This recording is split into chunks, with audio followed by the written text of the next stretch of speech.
What's up, man? It's your big brother K-Rino. K-Rino. Sorry I'm a little late.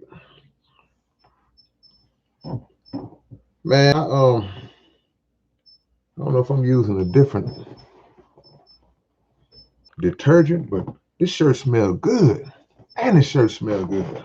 I don't want y'all to think I'm a weirdo. I've been sniffing my shirt.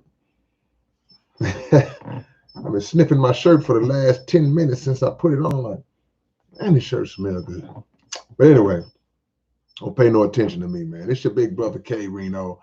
Y'all see the title. Y'all see the title. This is important, man. You know, I specialize mainly on life lessons on my channel, and I try to give them to y'all as much as I can because I try to talk about things that I know that we will encounter on a daily basis, things that I know that we will come into contact with on a daily basis, whether it be situations, whether it be ways of thought, whatever it is. I know that things I speak on, experience and time will bring us there. So this topic, the cost of arrogance, is what we're dealing with tonight. And I want to ask y'all as y'all come in, man, and hit the like button for your brother. Hit that like button. I'm also going to talk about this Ahmaud Arbery case. Well, not the Ahmaud Arbery case. I'm sorry. I got to stop doing that. The McMichaels case, because they're the ones on trial. But the case is concerning, the trial is concerning Ahmaud Arbery and his murder at the hands of the McMichael father and the McMichael son and the little instigating neighbor who joined in on the fun as well when they murdered our brother. So I will talk about that and what it means with the guilty verdicts that were handed down. I don't want everybody to overreact on the verdict. We're going to wait on the sentencing to see if any levels of justice will be served in this particular case, because we know, as we've seen many times before, that they can find them guilty of certain charges, but the penalty may not fit the crime the same way that it would if the shoe was on the other foot and three black dudes would have did that to a white guy. So we'll wait it out and see. And if justice is served, then so be it. Justice will be served. But if not, I would not be surprised, and I wouldn't want y'all to be surprised if they get a little slap on the wrist sentence, some kind of lightweight sentence.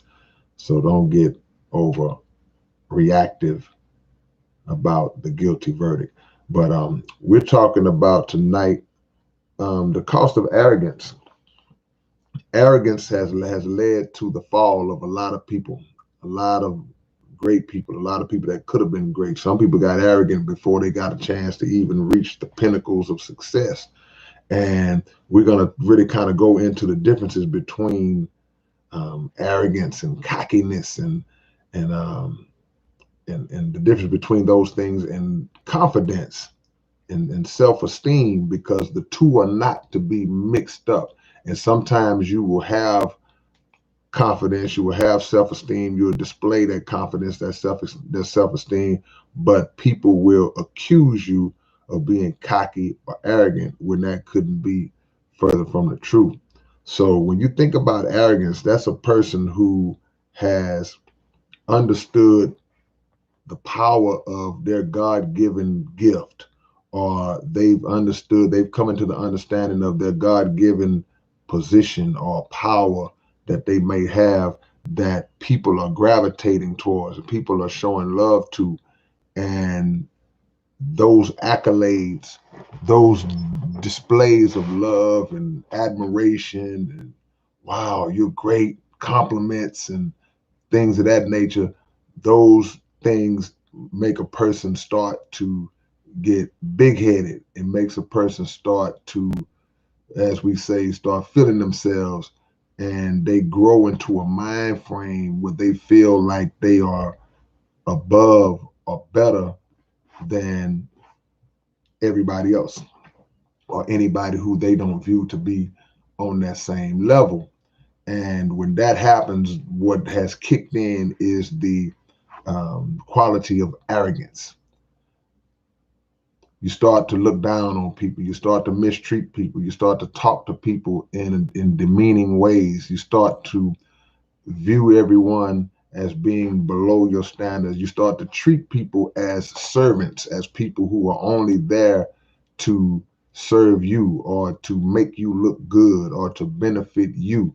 And if those people do not adhere to your demands and your requests to be treated in that way, then you become very disrespectful to those people. You start to talk very negative towards those people. If you are employing those people, you may start to threaten their jobs, or you may terminate them based on the level of lack of ass kissery that they are displaying. They're not displaying enough ass kissery enough for you, for them to be around you. This is arrogance. I've seen situations, I've read about situations, I've seen it, but I read about situations where certain musical artists have told those who work for them they can't even look them in their eyes. Don't look me in my eyes. They may hire someone, and when they bring in a new person that they hire, they'll tell the person, look, now, you're going to be working directly with such and such. Don't look into her eyes and refer to her as, da, da, da, da, you know, just certain things that strike me as very strange and very stupid. You know, why would you have this thing where you don't want a person to look you in your eyes, or they're not worthy to look you in your eyes? It's just, that's when you've reached the level of arrogance that, you know, you're out of control. You start to demean the people that work for you, the people that work with you. And these things start sometimes on different levels. Sometimes you can trace this all the way back. I will use an athlete as an example. You can have an athlete who's been groomed to be a great athlete since they were real little. They could be 3, 4, 5 years old, and they put the football in their hands or the basketball in their hands or whatever, and they start to go through the ranks of Little League and AAU and middle school, high school. And when they really get good, you find young children in middle school and high school already being sucked up to and already getting their butts kissed by grown men and women, because people are looking at the potential that they may have to do something great down the line. They may go pro one day. So you trying to get in on the ground floor with them, and all the while you are catering to this 12, 13-year-old child who was absolutely a child, but you're treating them like they're already this megastar because you're looking at what you stand to gain potentially down the line. But what that's doing to that child's mind is poisoning them to make them understand at an early age, well, by me being good at this sport, look how all these people are just sucking up to me, kissing my butt and offering me anything I want. So now he or she starts to walk around with their chest stuck out. And in some cases, you have situations where now you can't even tell this dude to clean up his room.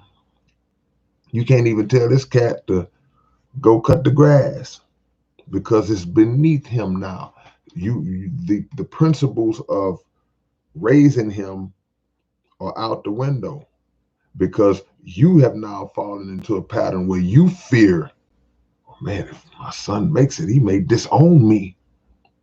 When in reality, you should always still be that parent first, and you should still have that level of discipline as it relates to your child in your household. I don't care what he stands to possibly be or she stands to possibly be. So the popularity levels that they experience at school everybody gravitates toward them. Everybody's, hey, how you doing? You know, everybody's looking up to them, but everybody's kind of what we used to call back in the days, everybody on his job. And it's one thing to have the people gravitate towards you. It's one thing to have the people compliment you and want to swarm you and talk to you and take a picture with you and get an autograph and all these things. That's fine. But if you are the person who is the recipient of all of these things, then it's up to you to develop a level of humility that will allow you to be able to properly deal with that rush, that influx of compliments all the time. People telling you how great you are all the time. Every time you look up, somebody's, oh boy, you're going to be this and you're going to be that. There's a certain level of humility that you have to have. And that has to be, sometimes it has to be taught, because if it's not verbally taught through the parents or through some mentor or some figure that can be a positive influence on that person's life, if it's not verbally taught or expressed to that person, then unfortunately it will be taught by life itself. And if it gets taught to you by life, the lesson of humility and the cost of arrogance, then that's not the way that you want it to be taught to you. You don't want it like that, because it could come after a fall. It could come after you sat on a mountaintop and now you've lost everything, you down at the bottom.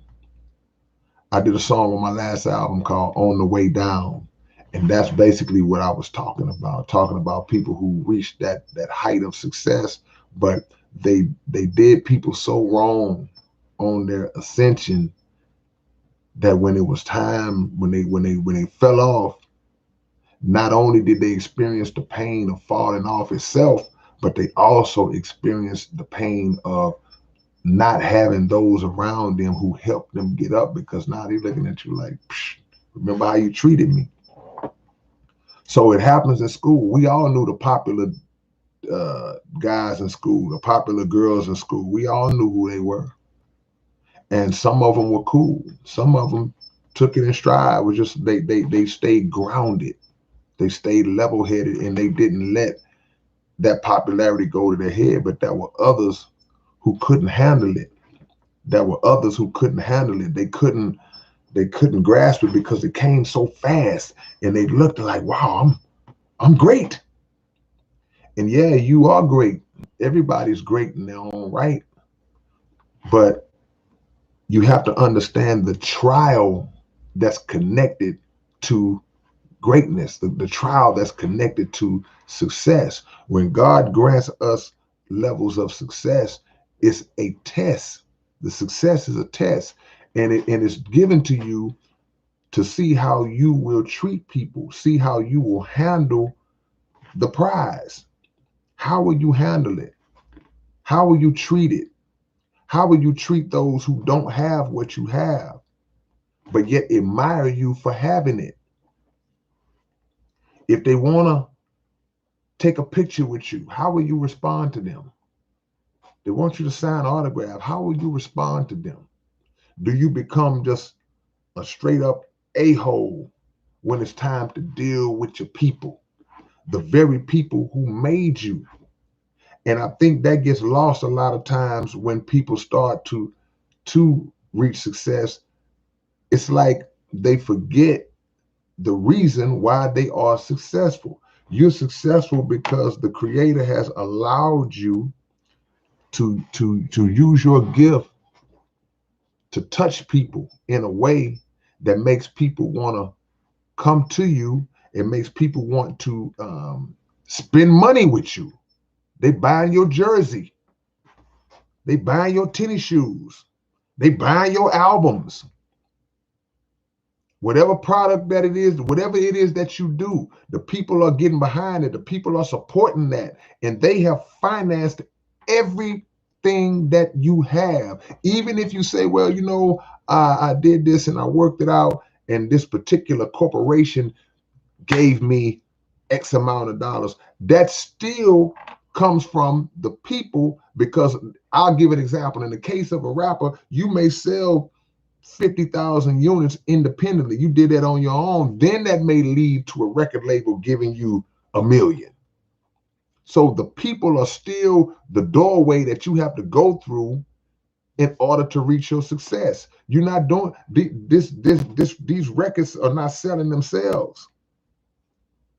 These shirts are not selling themselves, and these jerseys and clothing lines that you come out with, it's not selling itself, whatever product it is.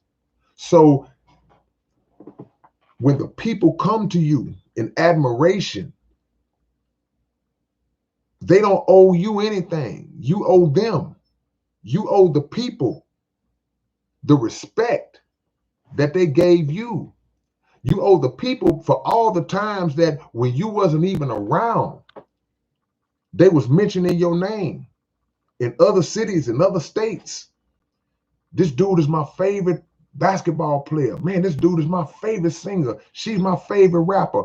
They're mentioning your name in times where you have no clue that this person that you don't even know is mentioning your name.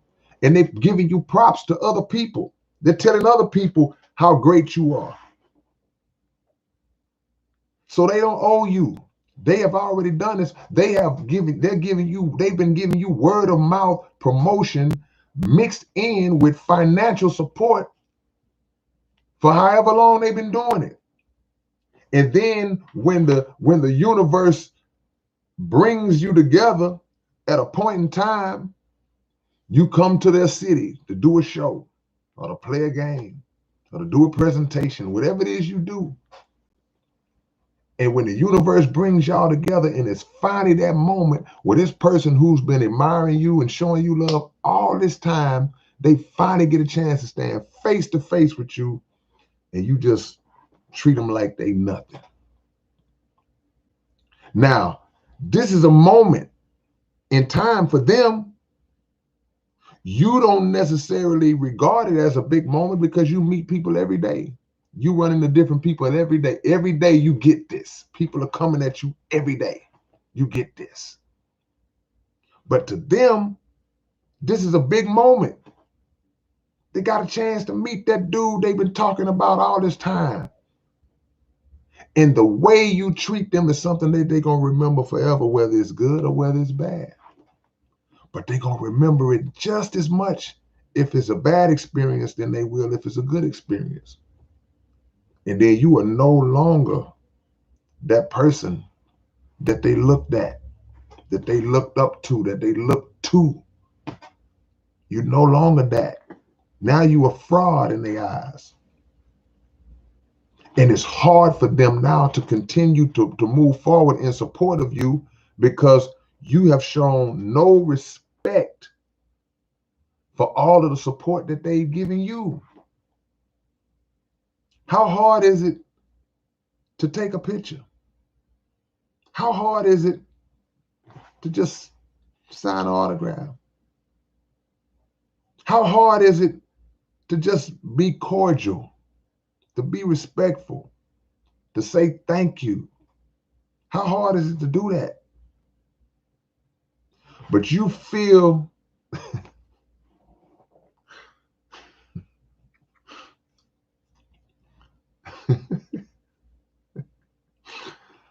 I read a comment that made me laugh, man. I'm gonna come back to it. I want to talk about that. But it's not, the people don't owe you, man. You owe them. You are in a position. I'm gonna tell you something that my minister taught me. My minister, brother Dr. Abdul Halim Muhammad. He always talks about being a servant of the people, that his position is a position of service. And he taught me that based on what the Honorable Minister Louis Farrakhan taught him, that same principle about being in that position represents being in a position of service. You are a servant to the people. So people may look up to you. People may view you in a certain light, but in your mind and heart, You should be focused on the fact that you are a servant to the people. I go a step further to say that that just does not apply only to ministry. It does not just apply only to those who are in politics, who are expected to serve. It applies to anybody who is supported by the people. So if you're a rapper, you are supported by the people. Your car was purchased by record sales, by ticket sales from concerts, by sales from merchandise. That's how your home was purchased. That's how that jewelry was purchased. That's how that car was purchased. That's how that mink coat was purchased. That's how those expensive shades were purchased. You are a servant of the people. So at the very least, you owe respect and courtesy back to the people. Your arrogance, your position has made your head swell. Your position has made you believe that you are better than the people who support you, that you are somehow more important than them. Let me explain something to you. It don't matter if you sold 90 million records. You are not more important than the one person who bought one of those 90 million. You're not, they just as important as you. And how dare you mistreat that person who may have spent their last $10, $15, $20 to buy your record, who may have spent their last little change to buy your jersey, who may have saved up for months and months and months, scraped every dime they could save up, every dollar they could save up to purchase them $250 tennis shoes that you put out. And I can't get a doubt? That's arrogant. It's disrespectful. It's dismissive. It's insensitive. You don't know the story of a person. Sometimes people can't talk to nobody else. But if they met their favorite athlete, entertainer, whatever, they could open up and tell them things because they may have read your story. They may have seen your climb up the ladder and can relate to it on certain levels to where it's like, you know what? I can talk to them. But if you can't even give an ear just for a little while. Now let me say this. Some of y'all, you got a little ear. Because some of y'all would talk a dead tree back to life. You got to know when to say when. It's a two-way street now. Some of y'all don't know when to stop talking. But in all seriousness, that would mean so much to people if you just take a few seconds, take a minute to just listen to what they have to say and maybe offer a word that could help them moving down the line. That would mean so much. I've had people that have done that for me. And you never forget that. You never forget what those people say. The cost of arrogance. Shout out to Pagani Fan 760. I appreciate the love, man. I'll answer your question real quick. Say, how did you come up with the Sorcerer Saga? Shout out to my homie DJ Crew, who sent me a beat years ago. And I remember laying in bed listening to the beat. And it just motivated me to want to write that story, The Sorcerer's Den. I think I wrote it real quick. And when I wrote The Sorcerer's Den, it just opened the door to keep laying out the whole saga. Jimi Hendrix, I appreciate the love and donation, my brother. Always on my lives, always showing love. I appreciate that a lot, Jimmy.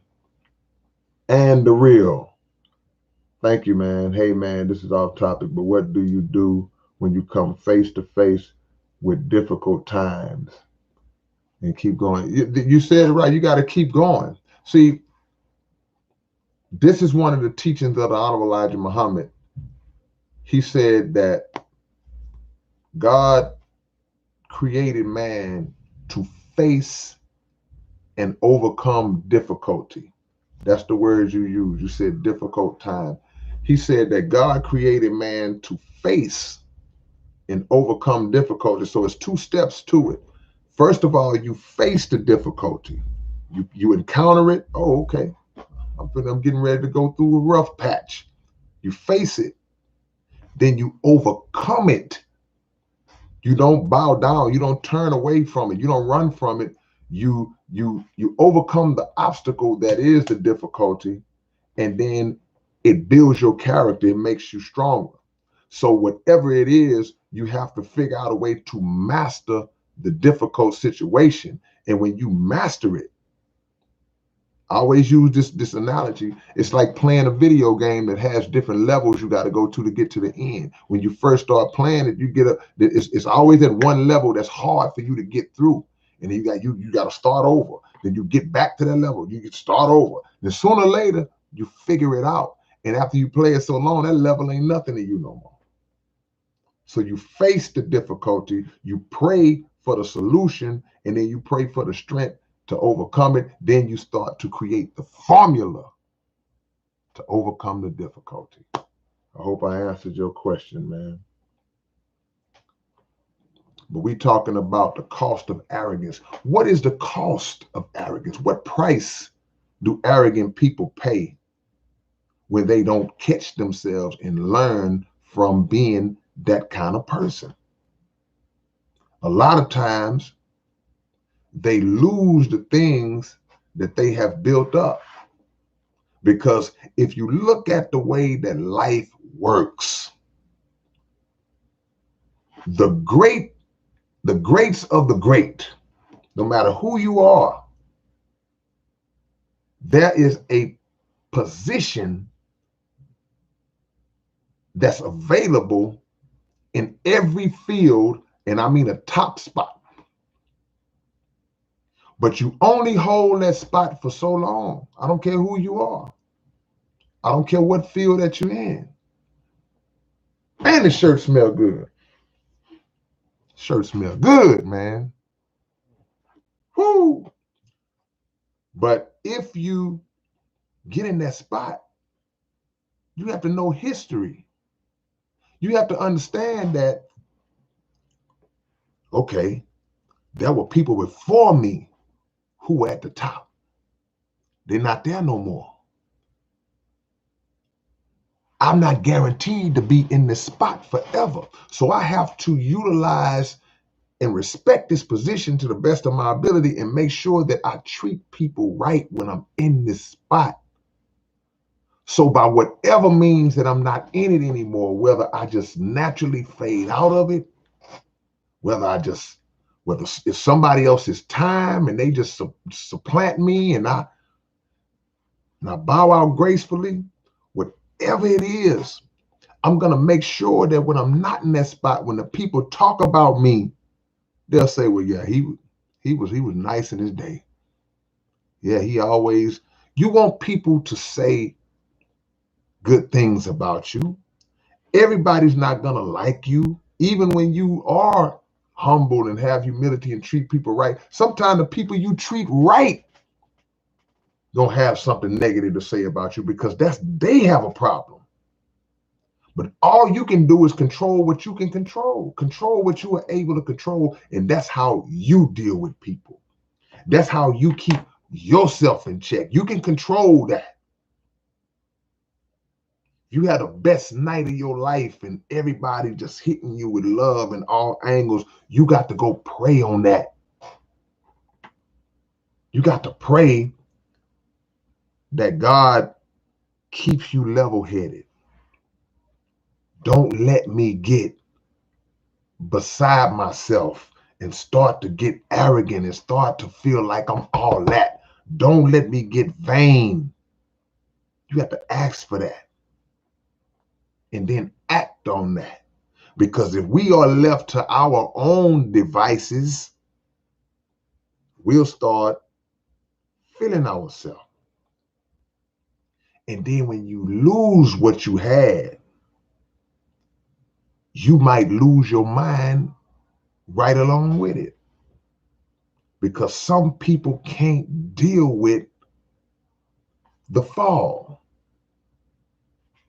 You couldn't handle the success, but you couldn't deal with the fall because that was a situation going in your head before you ever got there in the first place. Some of us have never been healed mentally.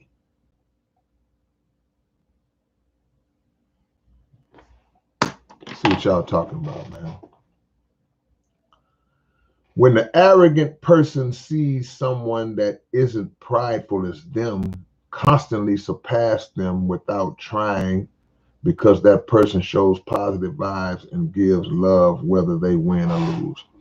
And that's an angle that should be explored. You're right. There are very successful people who are still insecure. Think about that. I mean, super successful people that are still insecure. They still feel threatened by people who might not even be a threat to them because they see something in that person like, ooh, if he ever gets here, I'm in trouble. No, you're not in trouble. You think that way because you've set up some artificial competition with a person who's not even competing with you. And you don't understand the principle of that we can all eat together. We can all do good at the same time. There's no rule that says only one of us can succeed at a time. Everybody can do good at the same time.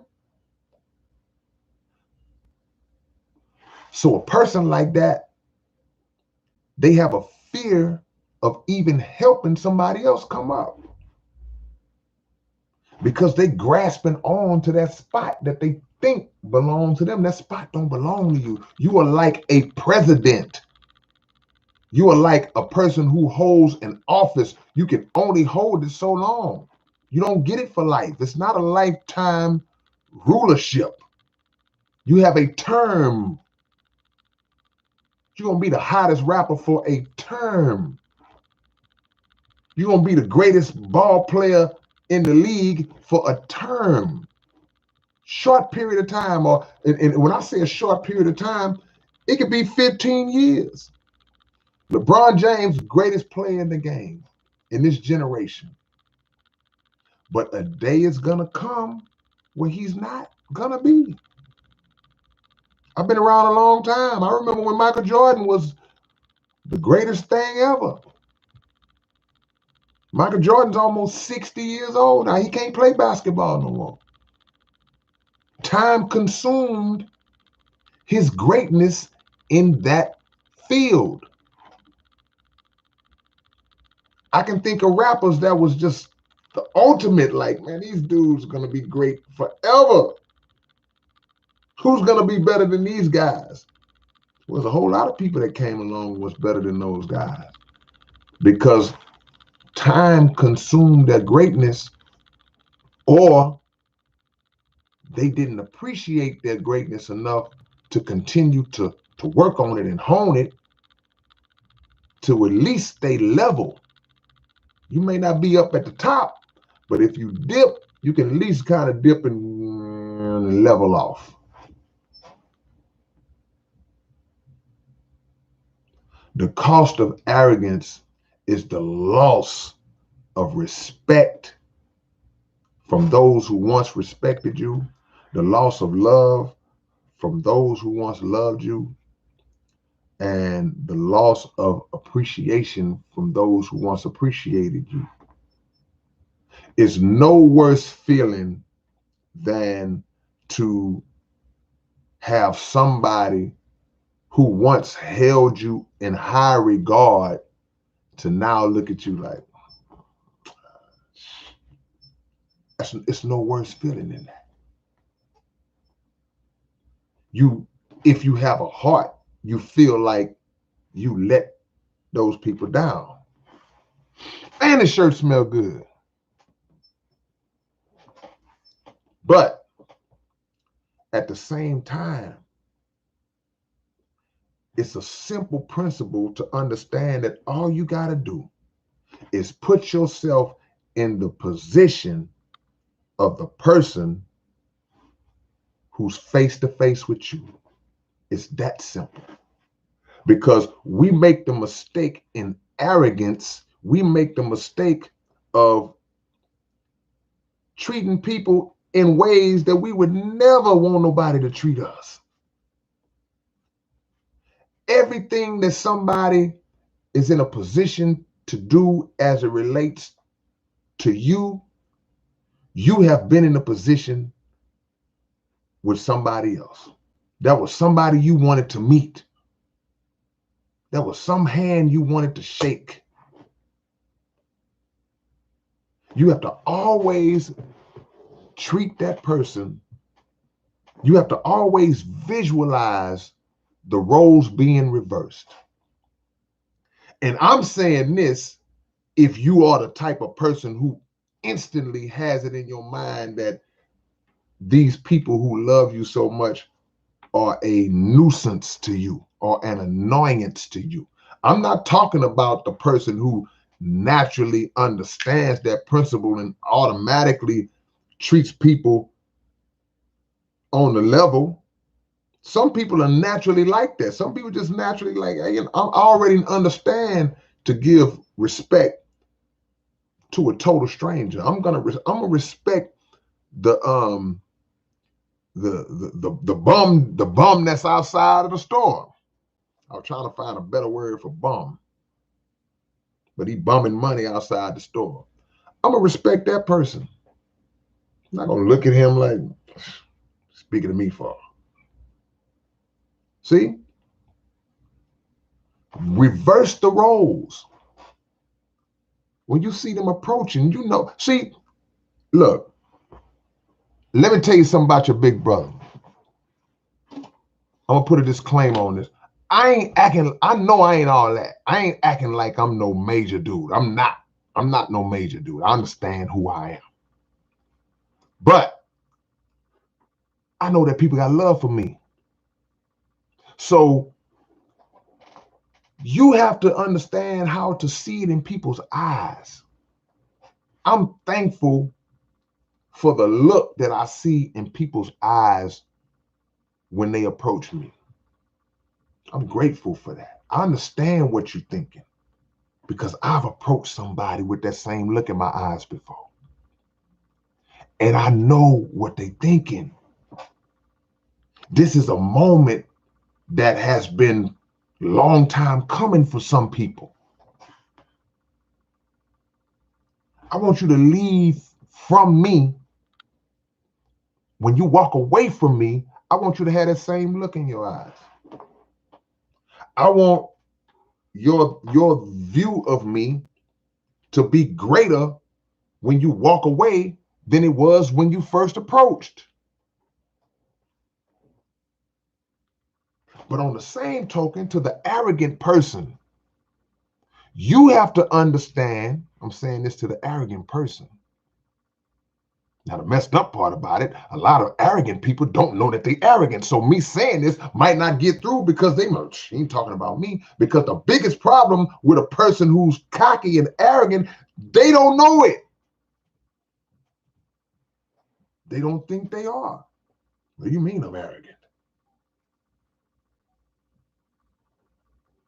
But you got to understand how people view you and the love that they got for you. And you got to understand that your gift is not your gift. The God gave you that. You ain't make yourself. Be humble. Now, I ain't talking about confidence. Don't misconstrue what I'm saying as me telling you, don't be confident. No, that's not what I'm saying. This is the beauty of a Muhammad Ali. Let me break this down to you. You will see Muhammad Ali just boasting and bragging and talking about how he's the greatest of all time and pointing in his opponent's face and talking to the media and nobody can beat. I'm the great. I'm this. I'm that. But if you met him on the street, he was kissing babies and shaking hands and always surrounded by the people. He understood the compartmentalization of his total character, of aspects of his character. He could compartmentalize those things. In other words, when I'm on that platform, I'm Muhammad Ali. But when I'm talking to these people on the streets, these people who may not have a lot of money, who may be poor, who may not, I'm on their level. So you can have confidence. You can even have, see, I've heard people say, well, you know, we all have a degree of arrogance about ourselves. And that's true. There has to be a certain, hate to use this word, because I'm the swag killer, but there's a certain level of swag that you got to have to give you an edge. But it has to be checkable. Got to be able to compartmentalize it and say, okay, you know what? It's a time to turn it on. It's a time to turn it off. This is not the time to have this on right now. I'm not going to tell somebody, you better not look in my eyes. When they come in here, they better not look in my eyes. Who the hell are you? This building collapse, you going to die just like everybody else. Or be messed up. See? Jason Who says, arrogance is a cry for attention. It's the attention we crave when arrogant, which we are supplementing for love. Well, I kind of understand what you're saying, but the arrogant person usually is already receiving attention. That's what made them arrogant. That's what fed the arrogance. They were already getting a lot of attention. People just, oh, you're so great. Oh, we love you. Then it fed it. It fed the monster like, man, I'm great. Oh, I really am. And you are. But you got to check it, man. Got to learn to say thank you. You ever gave somebody a compliment and they don't say thank you? They say like, yeah, I know, right? Like, what? Like, can't even say thank you. Or you gave them a compliment, they didn't say nothing at all. Or they said, yeah, I know. Or arrogance. You feel as though the world is obligated to treat you this way. They're not. And they won't after a while. See? And it's a neglect. The biggest part of arrogance is it's a neglect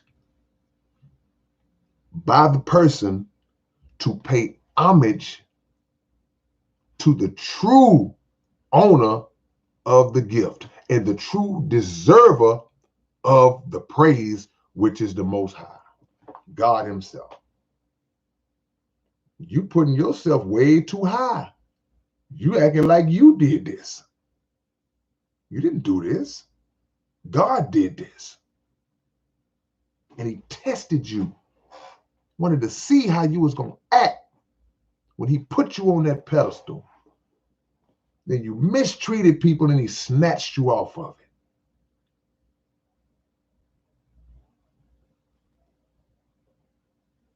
It's all right to have an inner self-belief, a quiet self-belief. It's people who they don't say nothing. They just know. Like, I ain't got to say nothing. People who talk a lot like they can fight. Yeah, somebody mess with me, boy. Why? Ain't nobody in there gonna bother me because they. But it's always that one dude that's like, no, I don't say nothing. I ain't gonna say nothing. They got in their mind, if he come over here, watch what I do to him. Nobody even knew he had hands like that. Because if you have a certain skill, certain skills are best left concealed, meaning that you may be a martial arts specialist, but you never told nobody that you've been training. You're not wearing it on your chest. You're not running around here acting like just letting people know, threatening people, telling I dare anybody to fight me and all this different stuff. You just laying in the cut, never being the aggressor. But if the day comes where somebody decide to try you, you're going to fix their business in a way that they have never experienced in life. Because you concealed it and you remained humble. You remain humble. You don't have to boast and brag about what you got, who you are. That's when you craving attention. Just let your actions speak. Just let your works bear witness to who you are. But we all in this world together. So treat people accordingly. You ain't no better than nobody else. And if you have ever been in a situation where somebody who was arrogant mistreated you or made you feel bad about the way that about the interaction you had with them, don't let that get you down. You don't have the problem, they do. I've seen a lot of people that got disrespected by somebody they looked up to or a fan or something like that. And it made them feel bad. And naturally, you'll feel bad initially, but don't hold on to that. Process the understanding of that. They got the problem, not you. You didn't do anything wrong. You had respect for them and love for them, and you wanted to express that to them in person, and they did not appreciate it. That's on them. They lost a good one. Because I'm sure now you're not going to support them anymore. And you might still support them. I've seen that happen before. I see you say, man, you know what? Yeah. He was a jerk, but I'm going to still support him. I still love his music. Yeah, he wouldn't sign my basketball, but he's still my favorite player. I'll still watch his games and learn how to dribble, and I study his moves, so I'm going to still support him. But don't let that knock your self-esteem down. Some people are arrogant and they ain't even did nothing in life. We all know people like that. It's like, what are you so juiced up about? You haven't done anything. And they will try to demean you and make you feel less than them. Don't let anybody bring down your level of self-esteem. You got to understand who you are. And always learn from the example of the ignorant. Say that again. Learn lessons from the examples that are set by the ignorant. Watch what stupid people do and go, I ain't gonna do that. Wow, that really caved in on old buddy when he did that. I ain't gonna do that. You don't just learn lessons from the wise. You learn lessons from the fools too. Sometimes the bigger lesson is learned by watching the fool. Because the pitfall that the fool subjects himself to, you don't want to follow suit. So if you can avoid making the mistake that they made, that's just as important as following a good example from somebody who was successful. Because you don't want to be in the same position that the fool placed himself in.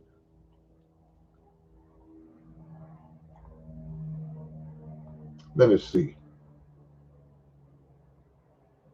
I seen my homie said that Richard Thomas said he tried to get an autograph from Reggie Miller and Reggie didn't hook him up. Did he see you? Sometimes, man, look, I've been in situations where, if it's a lot of people and they trying to get autographs, and sometimes it's a lot of people and they don't see you or they might miss you, they don't mean anything by it. So you got to make sure that Reggie didn't see you, or maybe he had to go, he assigned a lot and just didn't see you. You got to get in there sometime and make, so there's a lot of things could be said. Now, if he was signing everybody, then he looked at you and like, oh, watch out, kid. That's different. But you got to factor in all of the aspects of it and the whole context of it sometimes, and to not feel slighted. You got to look at the situation and say, well, I could kind of look at the situation and see how it played out and why he didn't sign my autograph. People put a lot of emphasis on people, sometimes unfair emphasis on good people, good entertainers and famous people, because they're only focused on them. And I understand that. You focused on yourself because you came to get this picture. You came to get this art and you didn't get it. But it's not always because the person is being conceited or the person is just shunning you. Sometimes they just don't see you, or they missed you, or there's a lot going on and they weren't able to get to you. They didn't mean nothing by it. You got to be able to distinguish the two. And I'm not saying that's what happened. I'm just saying use that as a possibility.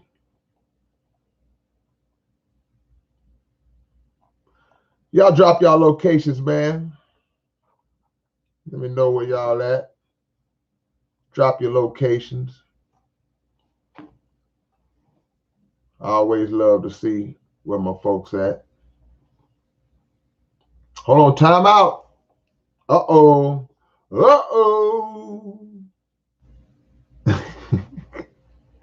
Look, man, we got to do an OG salute. Hold on, I'm going to show y'all something real quick because somebody's in the chat. Somebody's in the room. I'm going to get him. I'm about to get him. I'm about to get him. OG salute, man. The case is cracked. My homie Greek is in the chat. He's up in this thing, man. South Park Coalition.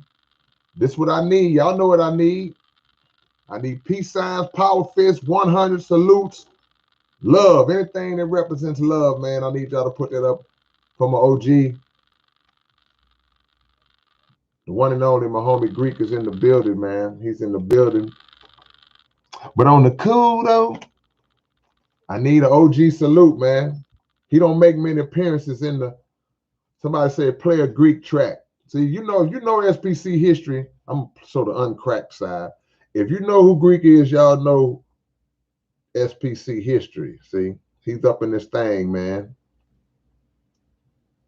Up in this thing. So y'all keep on showing some love to my homie. He's up in this thing. Talking about these fine turkeys. Yeah. But yeah, y'all drop y'all locations, man. CDL29 says, still remember Greek from that war in South Park. Yeah, man. So y'all know, see, there's real SPC fans up in here. So they know what it is. There it is. We talking about the cost of arrogance, man.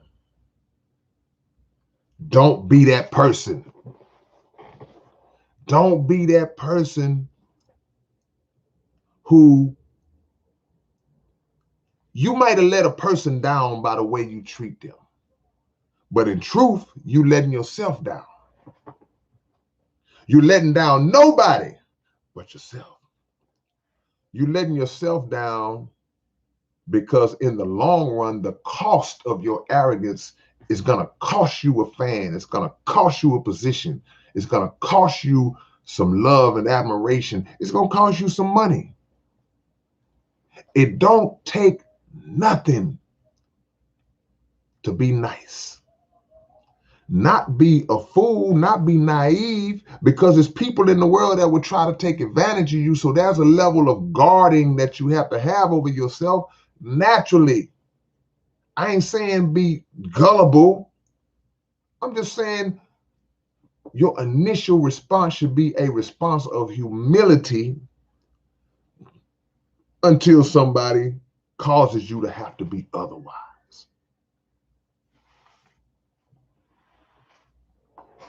Columbus, Ohio, up in this thing. Derek Mallory, St. Paul, Minneapolis, Minnesota, Twin Cities up in this thing. Australia up in here. Where else we at? Galveston County, dollar bill. South Florida, Portland, Oregon. Man. Dominique Daniels say, keep pushing, listening to you and Gangsta Nip. We got Hawaii up in this thing, man. Hawaii up in here. Seattle. I must have missed some. Boiling Springs, North Carolina. Cape Town, South Africa. We all over the world. Pass these lessons on, man. These lessons are blessings.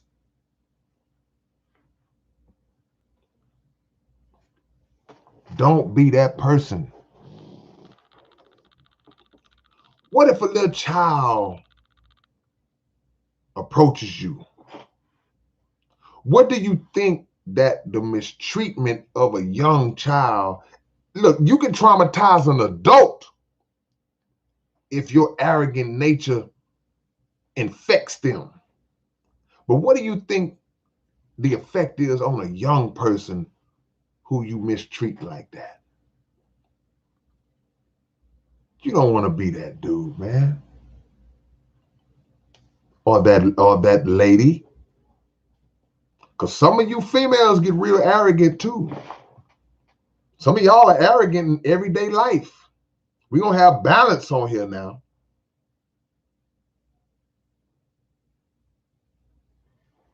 Some of you arrogant because you've been gassed up all your life.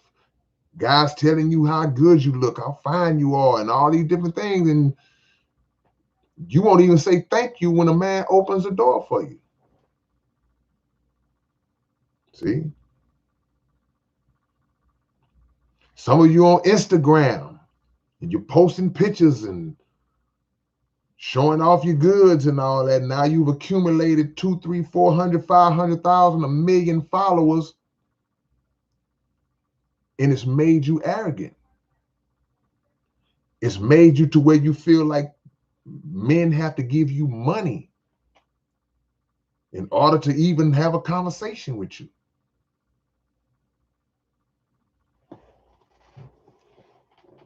So it goes in a bunch of directions. Yeah, y'all don't like that part now. Somebody said name a Greek song.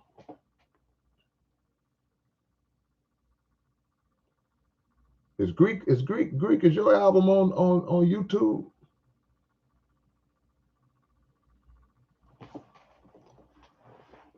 There is a level, there are degrees of entitlement inside of arrogance. That's part of it. People are real entitled. They feel like, just like I said earlier, like you owe them something. You owe me because I'm sexy. I'm fine, so you owe me money. You should give me money because I'm fine.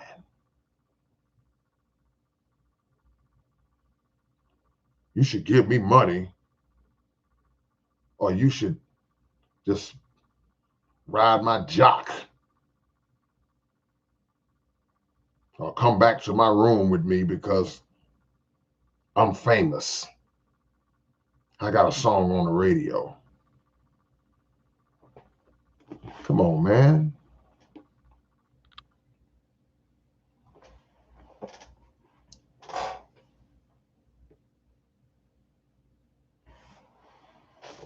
See what y'all talking about, man. Netta Green says some women think their booty is the gateway to everything. Yep. Being big-headed. Speaking of impressions of the young mind, why is it that musicians are encouraged to speak evil in music, speak of glorifying criminal and drug addicts? Because these record companies have figured in their mind that it's lucrative to them for this style of music, these types of topics to be placed out. And it's also part of an agenda that has weaponized music to where these types of songs are influencing the youth in a negative way and unfortunately leading them to participate in behavior that will either have them strung out on dope or locked up or dead or all three. So it's an agenda based on a connection that was developed between the music industry, the hip hop industry in particular, and the prison industrial complex.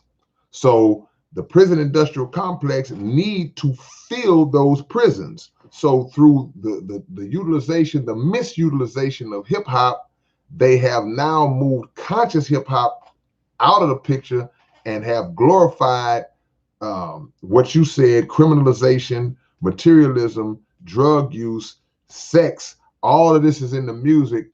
Women naked and all this different type of stuff, men on drugs and talking about killing and actually doing the killing nowadays.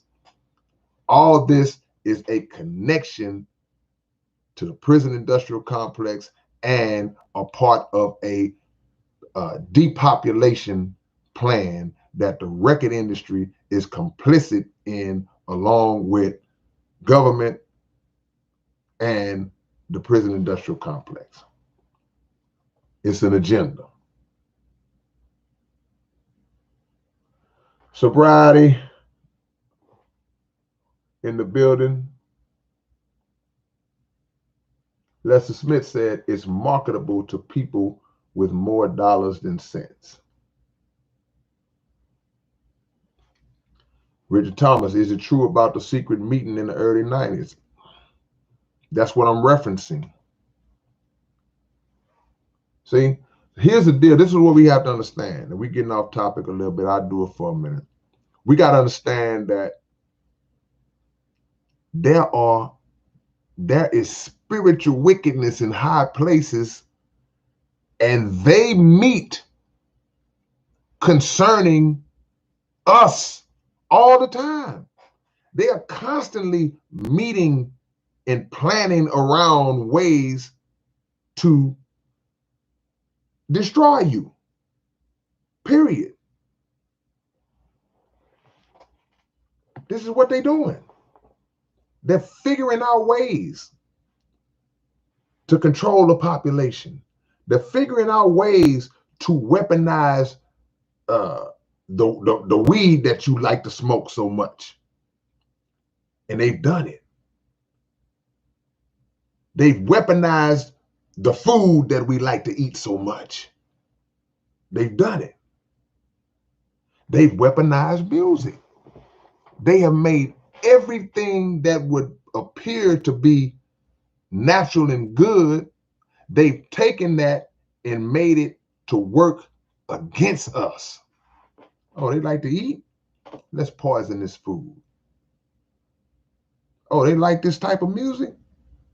Let's detour the direction of the music and make the vibration lower. So now their activities will reflect that low vibration.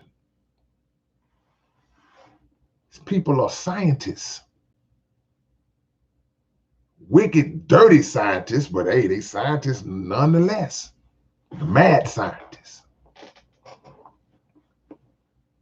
And hybridized lyricists dumbing down the populace. It's not, they are dumbing down the population, but the new objective is not just the dumbing down, it's the destruction of it.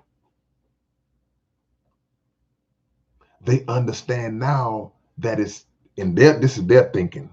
They understand now in their mind that it's better and easier to just kill off people than it is to just try to keep them under control.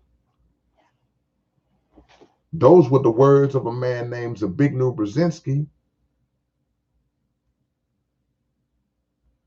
He said back in the days, it was easier to control 1 million people. He said now it's just easier to just kill them. Why waste time?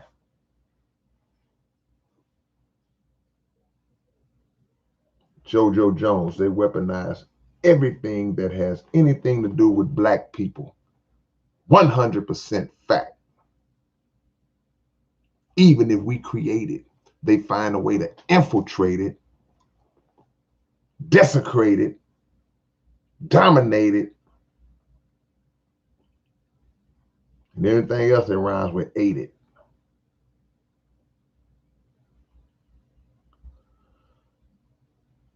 Monsanto now in the vaccines. Wow. Monsanto got their hand in all this crap.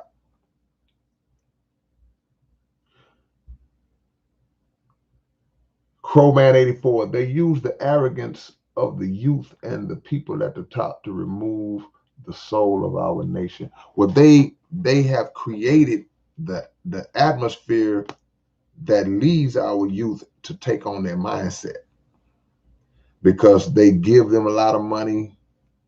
They put them in positions, these lofty positions, and make them feel as though, hey, look, you got this, look at all these cars, look at all these women, look at all that. And it just blows their head up. It gives them a false sense of security and a false sense of worth and value.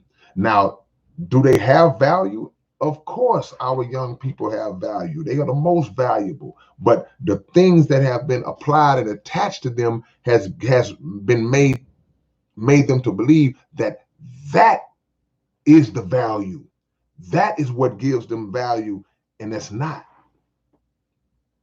A car don't give you value. Your self-esteem should not be rooted in a car. Your self-esteem should not be rooted in a piece of expensive jewelry. Your self-esteem shouldn't even be rooted in a big cash advance. Shouldn't be rooted in a Grammy Award. Shouldn't be rooted in the Heisman Trophy. Shouldn't be rooted in that. It should be rooted in the God-given essence that you have, and understanding your place in relation with Him, and understanding to have the humility that whatever it is that this world gives me, I receive it with God's permission and with His blessing. But I understand that may not be for me forever. And I understand that if I have the desire to keep it, I should treat people correctly, and I should figure out ways to make this work for my people, to flip it. Do what Nipsey did. Do what Young Dolph did. Do what brothers like Trey the Truth do. Do what Slim Thug does. Who else am I forgetting? See, because we like to always dwell on the negative aspects and what rappers out here. It's people that just complain about everything that rappers do that's negative, but they never mention it's no balance. So when you don't hear the balance of them speaking about the good positive things that rappers do, then that lets you know that it's envy in them, it's hatred in them, because you have no problem pointing out the negative sides of what rappers do. Oh, he always, yeah. But you know that there's a lot of rappers that's out here getting down for the community. You won't even mention them because you got envy in your heart. A lot of these cats used to rap. And I say this all the time, and I'm going to say it again. A lot of these cats used to rap, and they failed at rap. They failed. So now everything associated with rap is wrong. Everything associated with rap is, these rappers, they just out here. Everything is a problem with rappers. The same thing you used to do, but you didn't make it. You failed. So now you got a problem with it. I don't like people like that. Expose yourself when you come off like that. A lot of artists doing good, doing a lot of good in the community. Somebody put KRS, Zero, Dougie D. And I'm looking at these people I know personally. And see, Zero would do stuff that he don't mention. See, Zero don't like the attention. So he'll do stuff on the cool to help people out. He may be seen every now and then doing something, but he not always out there, but he's doing stuff. Big Pup, PUD Empire, always doing stuff, always doing stuff.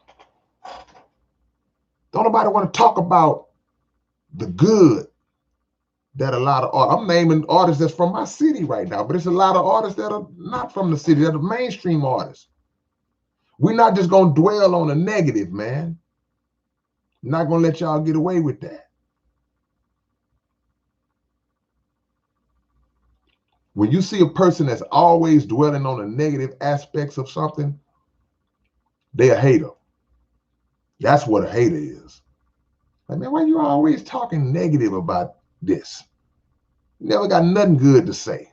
And you know that there's some good out there. Athletes too. That's right, Lester. Aaron Vasquez says sometimes it's better to fail than not to try. Absolutely. Not trying is failing. You failed twice if you don't try. I gave it a shot and I didn't try. Well, I couldn't do it. But if you don't even give it a shot, that's a self-esteem issue. Y'all hold on for a second.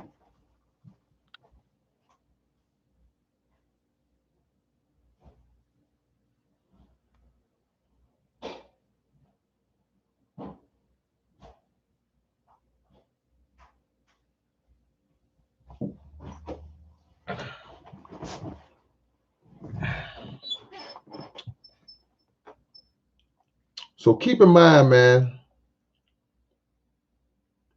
Miss Lady Sample said, learn from others' mistakes. Absolutely. Said that earlier. It's better sometimes to learn from people's mistakes than from their successes.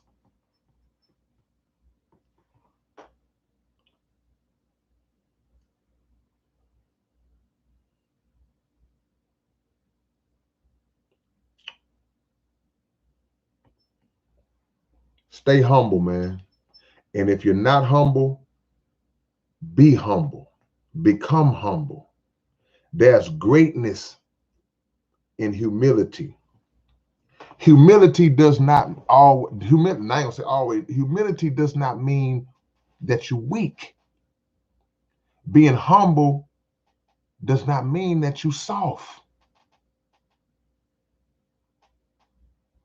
It means that you have an understanding of where your gifts and your blessings come from. And you know that it's not of you. That's all. Man, the shirt smell good.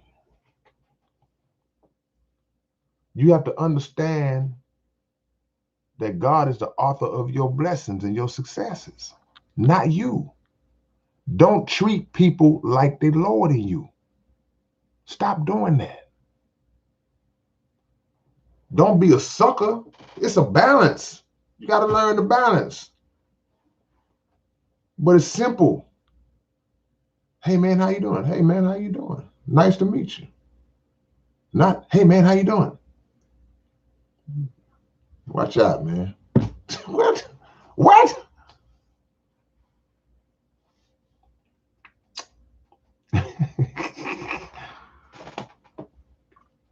Crowman says, what detergent do you? Man, look, I washed this shirt today, man. This shirt smells so good.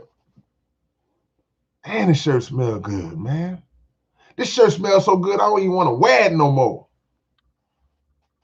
It's ridiculous how good this shirt smells. This shirt smells so good that I'm surprised that y'all can't smell it.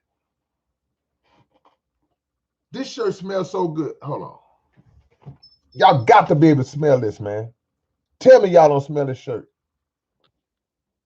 Y'all lying if y'all say y'all don't. This shirt smells so good, it's coming through the computer. I don't wear perfume. It's the detergent. I'm not going to do a detergent commercial for a company that's not paying me.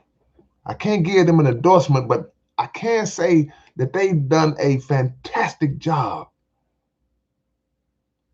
because this shirt really smells good. I ain't joking neither. I'm serious. Man. Okay, did you do a track with Skinny Bones, the Godfather? I don't know. I'm going to be honest with you, man. I've done a lot of features. And sometimes, you know, when you do stuff over the internet and you just do your vocals in your studio and send them off, I don't always remember who the artists are. So I might have, but that name doesn't strike me, but it's possible, man. And if I did, great. If I didn't, shout out to Skinny Bones, the Godfather. Much love. Yeah, you're right, Magnificent. They all use the same chemicals. That's a good point.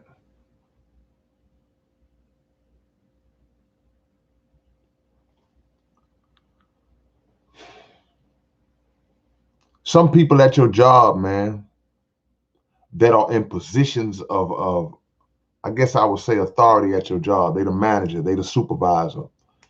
They can be arrogant with the way they treat the employees. I've seen managers get fired and supervisors get fired and reprimanded. In some cases, people get demoted because of the way they treat people.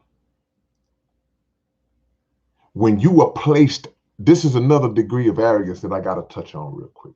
When you have been placed in a position of authority over people, whether it be a job, whether it be, you could be in the armed forces, that's a test. You've earned the position. Possibly you were qualified and got promoted or given that position. That's a good thing. But part of your success moving forward is going to be connected to how you treat the people that's working under you. And if you reach a point where you feel like, because you hold that position, that you're better than those people, and you find yourself talking to people any kind of way. It's people that don't love their job that much. They're not gonna let you talk to them like that. They're not gonna let you talk to them like that.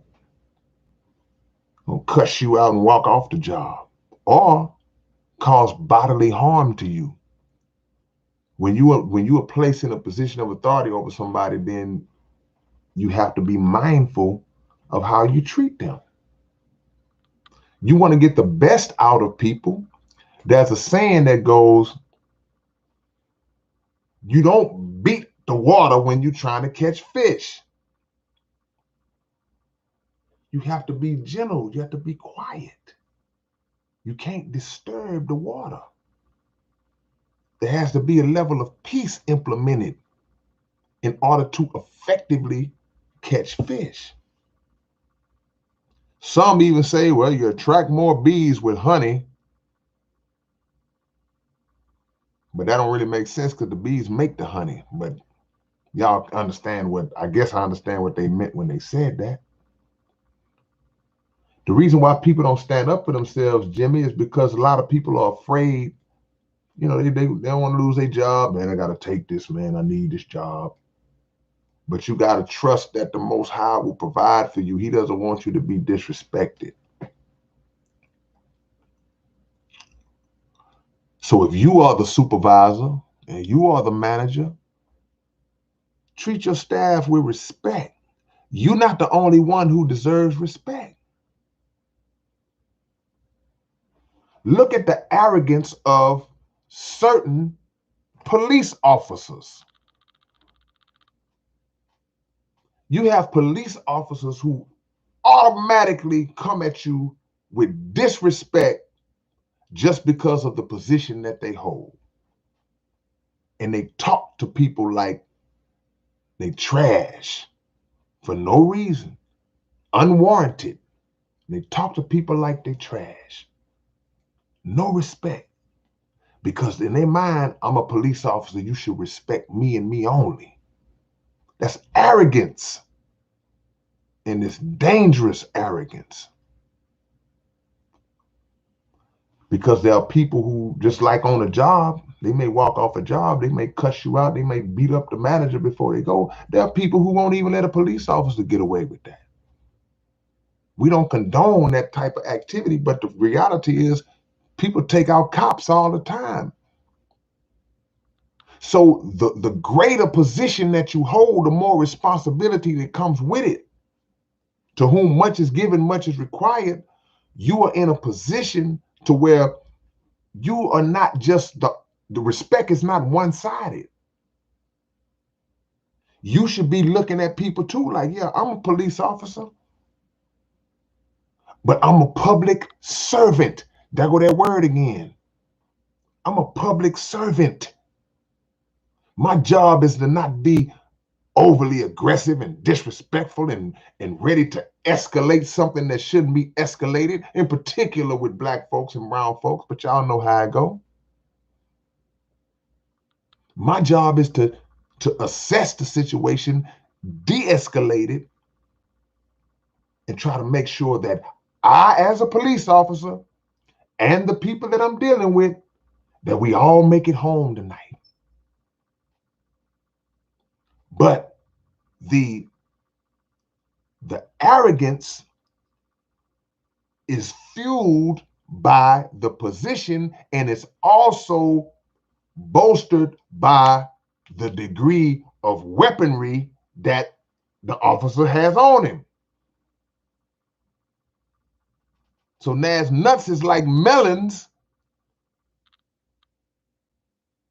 because you can name 5 weapons that he carries.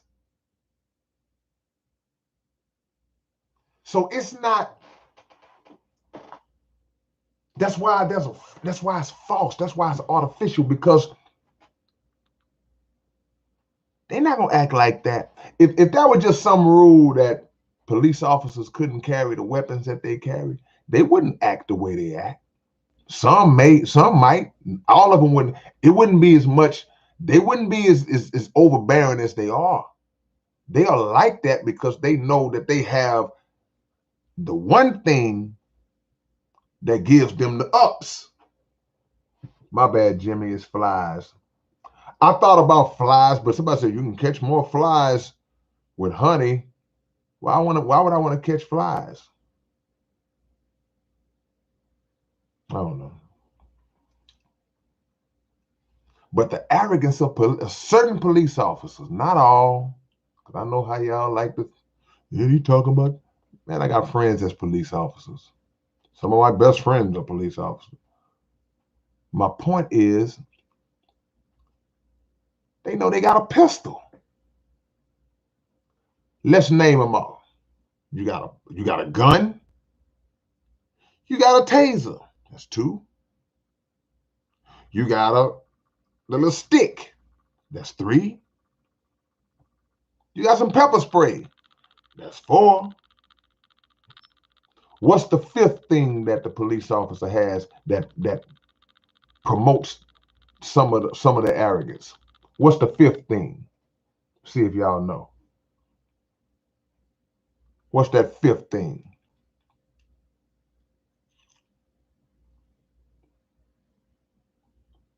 I ain't seen it yet. Qualified immunity.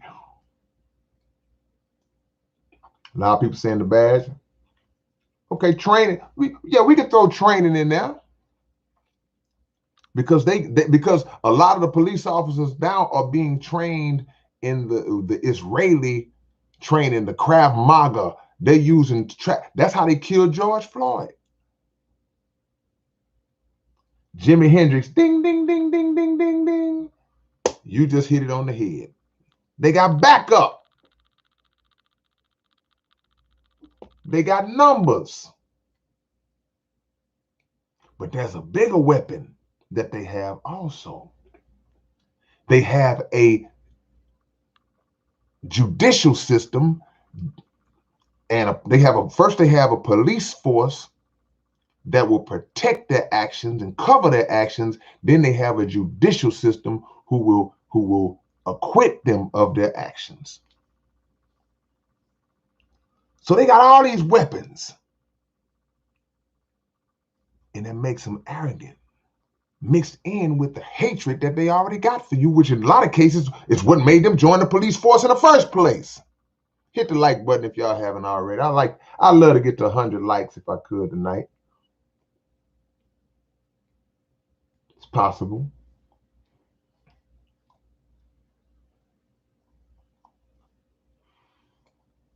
And the arrogance comes in because, like Lester just said, you paying their salary. We pay their salary. So we finance our own oppression. You got to be a seriously arrogant individual to go around brutalizing people who pay your salary. Yeah, you pay me. I'm gonna still disrespect and brutalize you. The cost of that arrogance, like I said, a day is gonna come, and the day has already come in a lot of cases, man, where people are taking retribution into their own hands. Oh, the court ain't gonna do it. You're not gonna always be able to do this. And the cost of that arrogance, man, comes from the God of justice. Somebody said Freemasonry.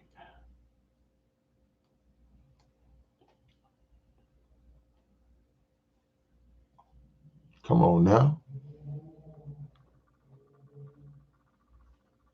It's a trial to be placed in a position. That's why I'm holding y'all like this. Anybody that's on here watching this, I appreciate y'all, but you got to understand how to elevate in life. Blessings come to those who treat people with respect. You're not going to be able to advance by treating people like they're subhuman. Can't do it. What's up, Angel?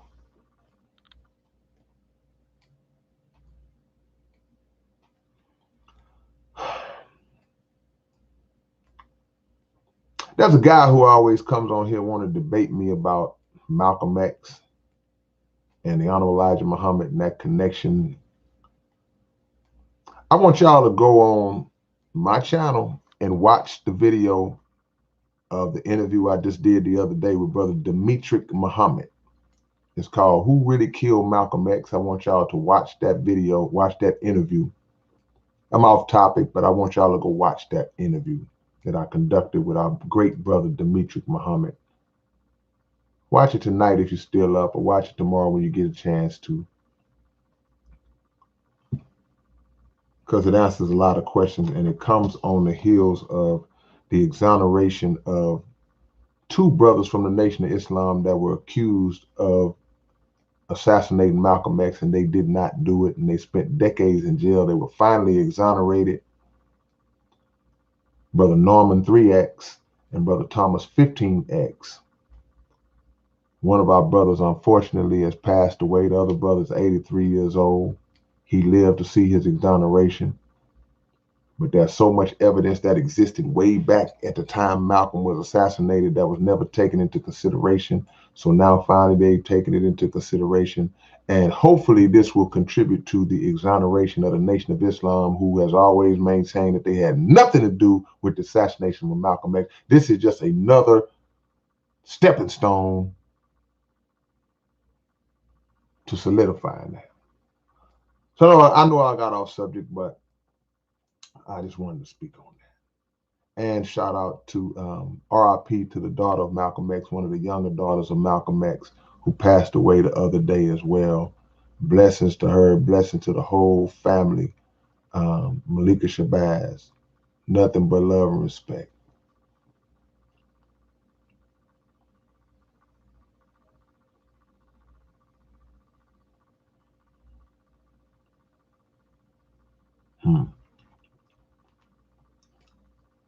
May Allah be pleased with our sister. That's right, K, for real. Bang, bang. All right, man, y'all take this with y'all. Keep on showing love. Hey, go listen to the new track I put up on my who heard the new song I put up? Was that today? It's called A Good Problem to Have. It's a song of motivation, man. It's a song that speaks to having all the things that you would like to have and living that great life that we all want to push to live. It's right on my channel, y'all. Aaron, it's called A Good Problem to Have. Y'all go listen to it right now. Run the views up on that track. Tell me if y'all like it. And, you know, leave a comment as well, man. Leave a comment as well. And how many of y'all get the notifications when I post? Because some of y'all may not be getting my notification. Make sure you click the bell so you'll get the notifications. And keep supporting your big brother.